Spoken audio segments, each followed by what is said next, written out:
The Fresh Fiction Podcast is brought to you by REVELL Books and Bethany House, publishers of More Than Meets the Eye by Karen Witemeyer. On today's episode, I'm joined by Karen to talk about More Than Meets the Eye, being a historical romance nerd, and how a former California girl found her way to Texas. If you love what you hear, don't forget to subscribe to the Fresh Fiction Podcast on iTunes, Stitcher, and Google Play, or any of your favorite podcast apps. You can also follow me on Twitter and at Instagram by following @RealVixen.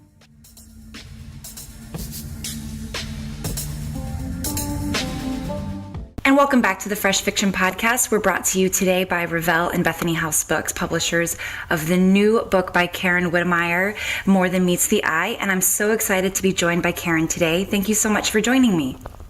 I'm excited to be here. I'm so thrilled to chat with you about this book. It just was so sweet and charming. But before we get started talking about More Than Meets the Eye, I was curious if you could tell our listeners a little bit about yourself.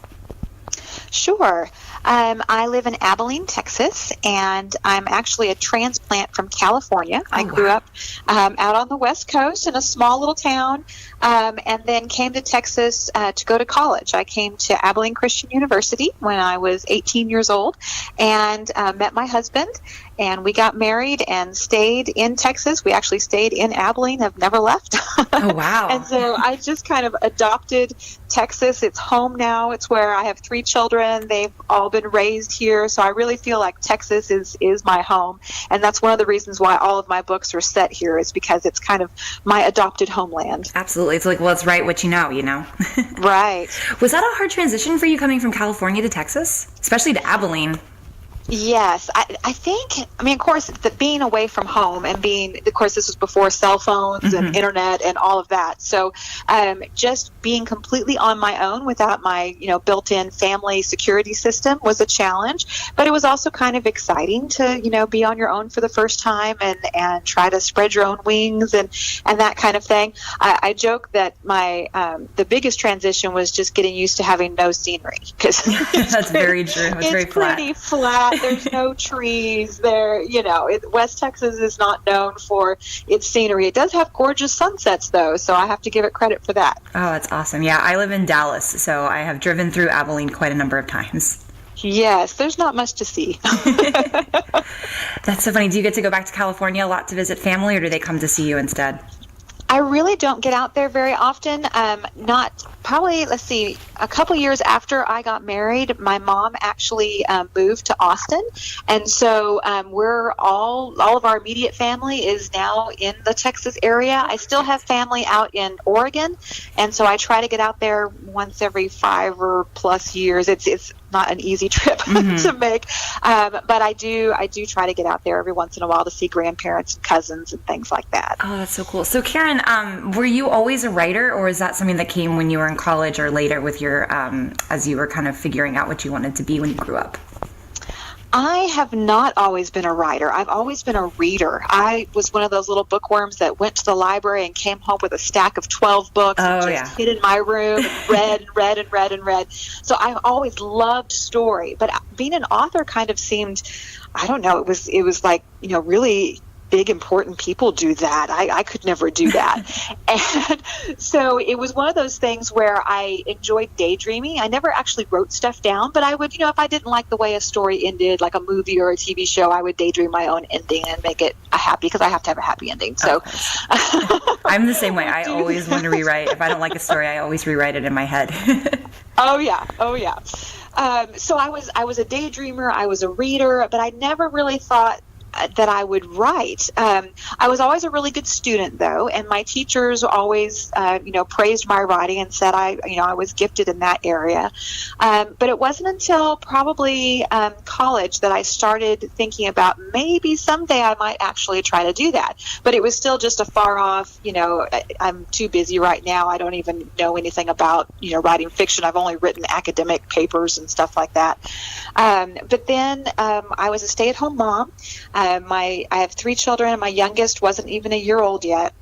And my husband found out that he was his position was being downsized, and so he was going to be losing his position. And I had this moment of panic of, oh my goodness, I need to do something to help contribute to the family income, but I still want to take care of the kids and all of that. here's this bright idea.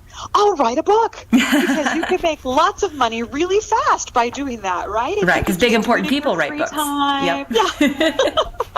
I was quite naive.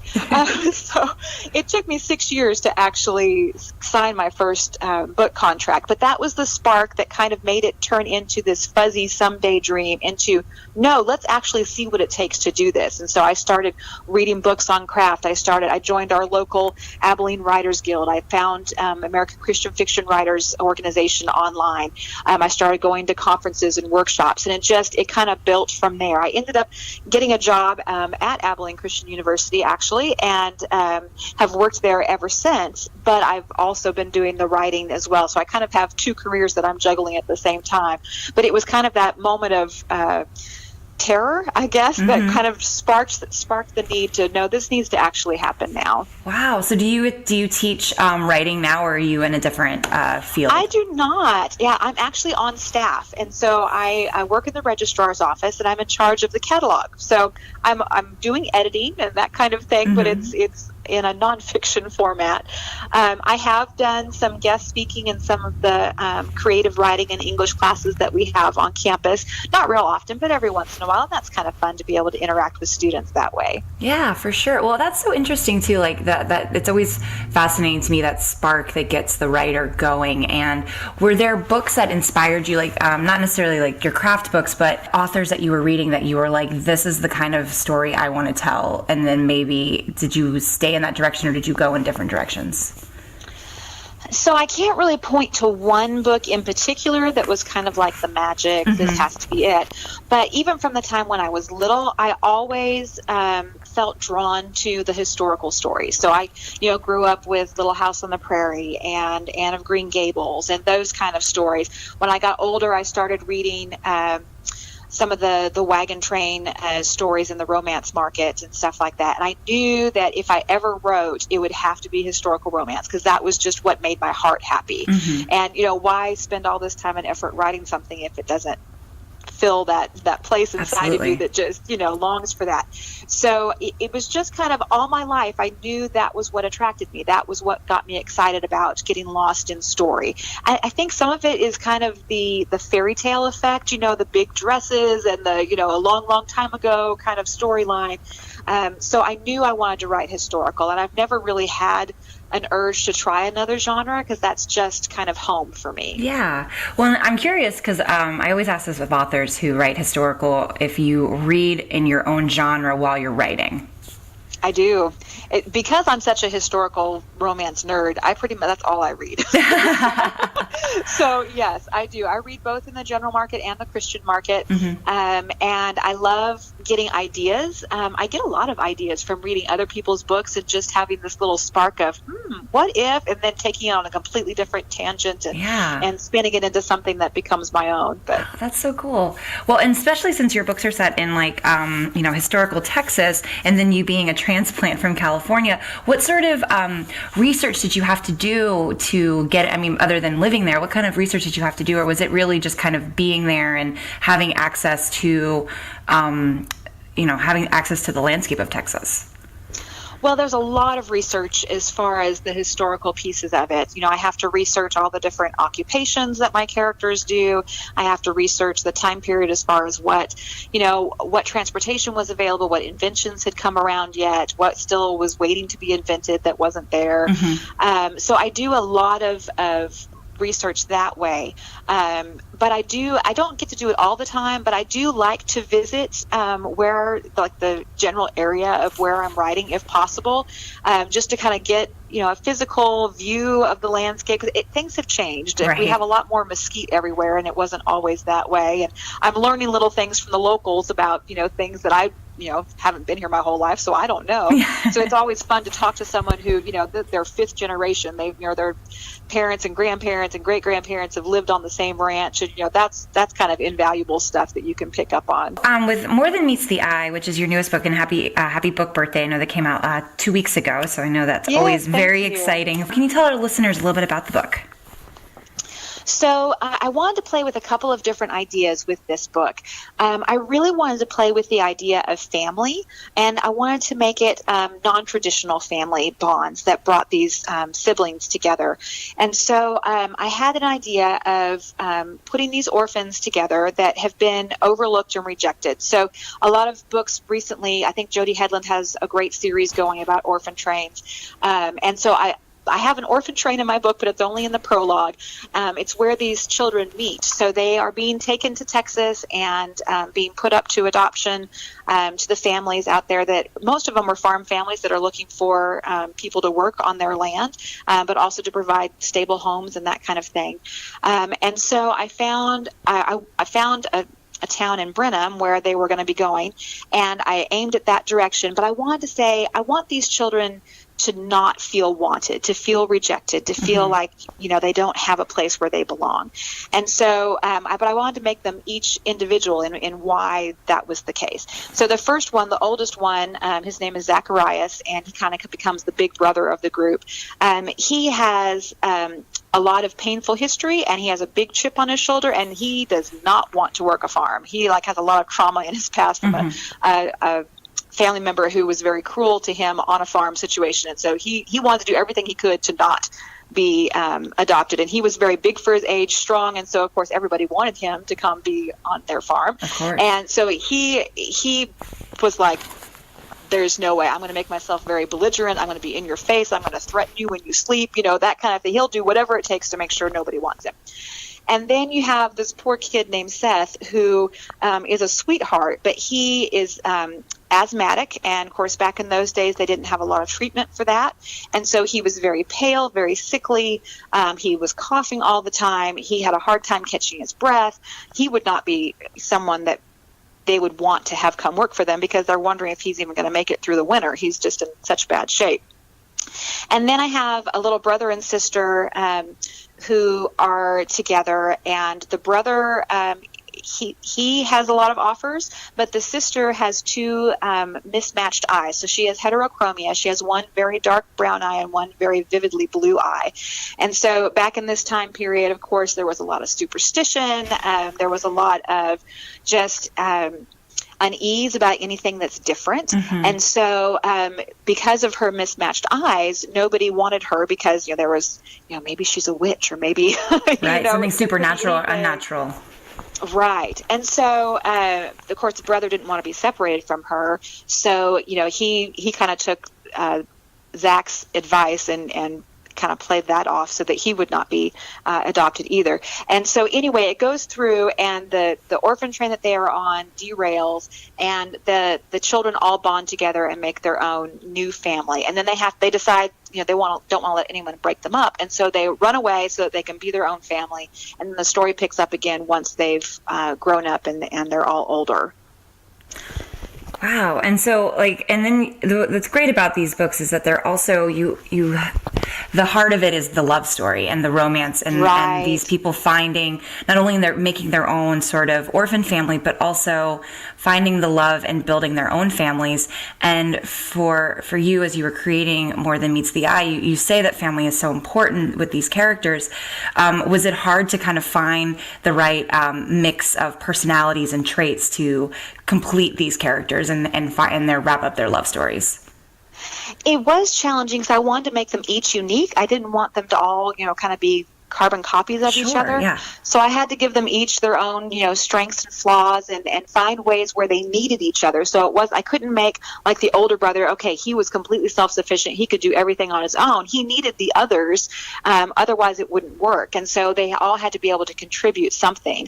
And then when I threw the hero into the mix, who of course is not a member of this family, he had his own agenda that he was trying to pursue. And it just happened to be that, he believes that Zacharias is responsible for his father losing his farm and losing his life, and so he's out for what he calls justice, but in his heart it's really revenge, and he has to work through that whole issue of learning to let go because he finds Evangeline along the way. And so he thinks he's going to use her to get close to Zacharias, and of course he ends up falling in love with her along the way, and has to readjust his priorities. Is justice in his mind, really the main thing, or can love come in there and soften some of that hardness that's in his heart?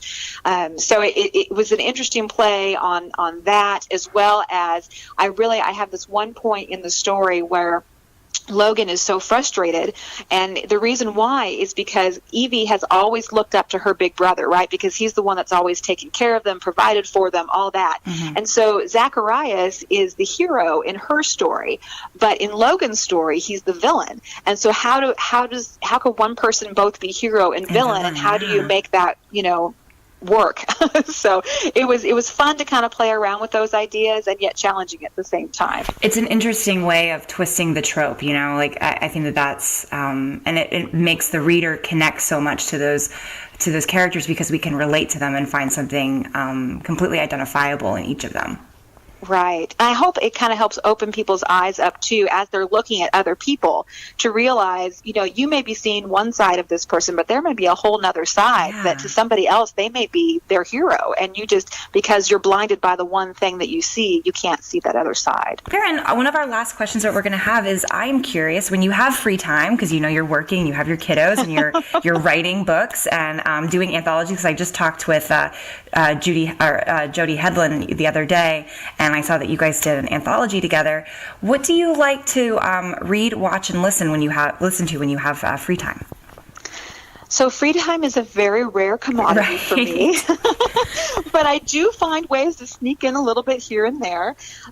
So I'm actually in the middle of reading Mary Keneally's The Accidental Guardian, which is a fairly recent release. I think it came out a month ago.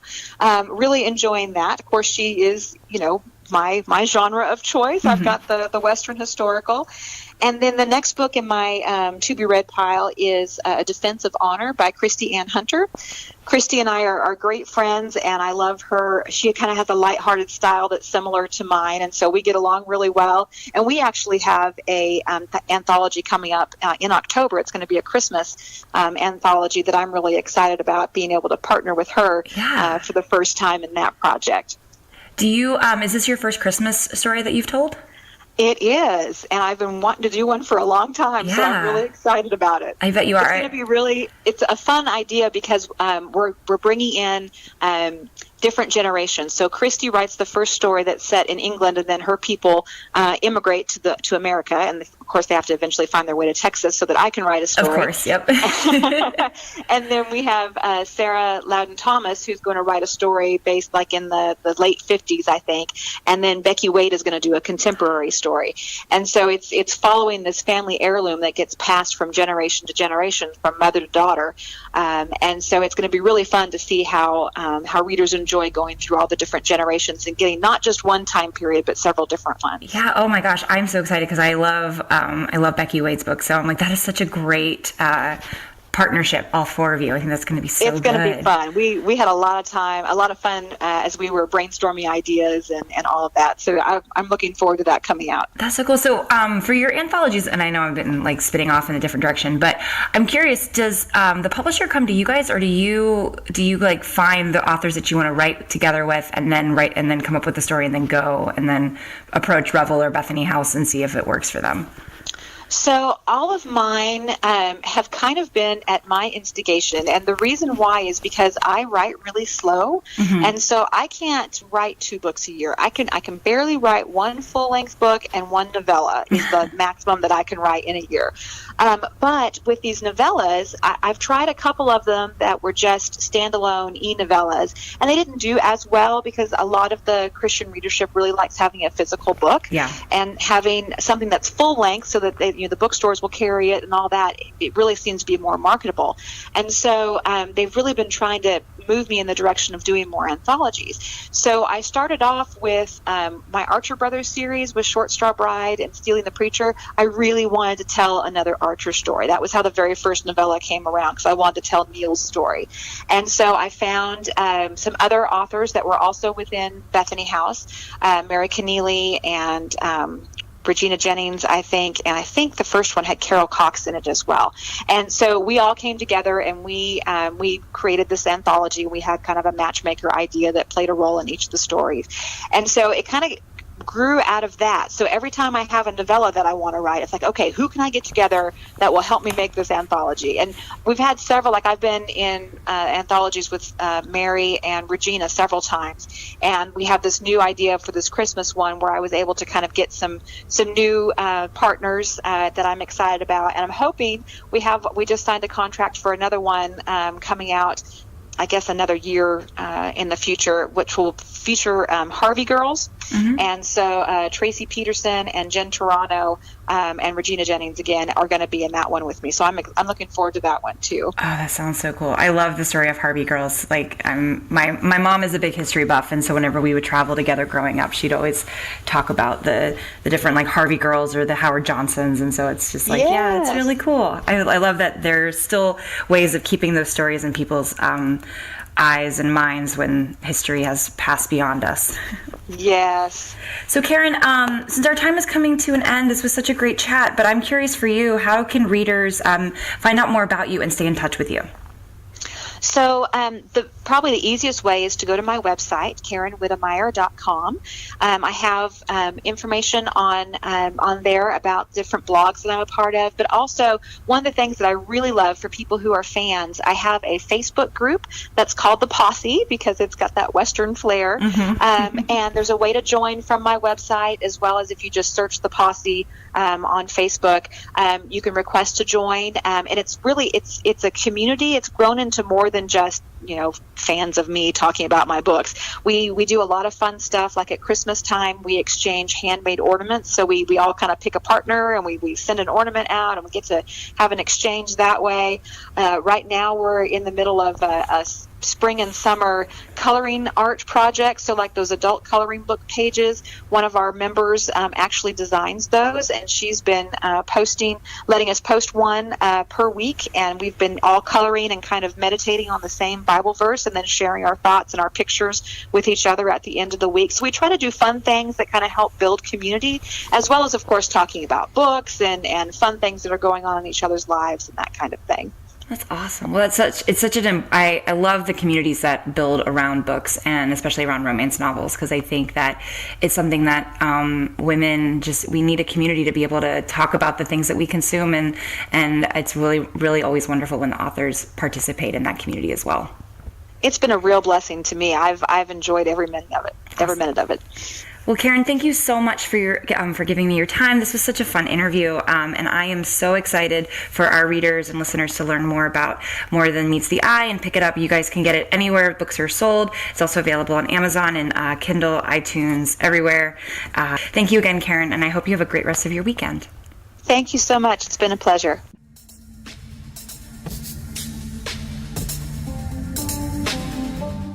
I'd like to extend my thanks again to Karen Witemeyer for joining me today.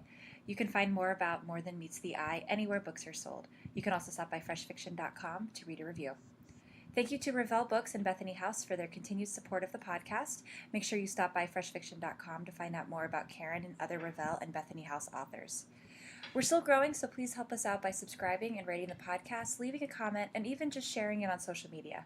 You can find us on Twitter at Fresh Fiction, Instagram as Fresh Fiction, and on Facebook. Until next time, guys, I'll talk to you soon.